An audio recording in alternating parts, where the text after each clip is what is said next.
inside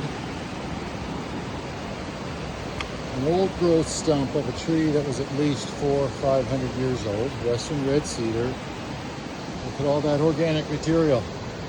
And what did it sprout? A western hemlock. Surprise, surprise. This tree grew from its perfect, ideal microsite, decaying red cedar. Awesome.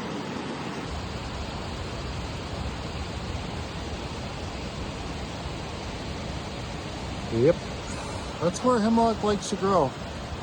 Look at these roots.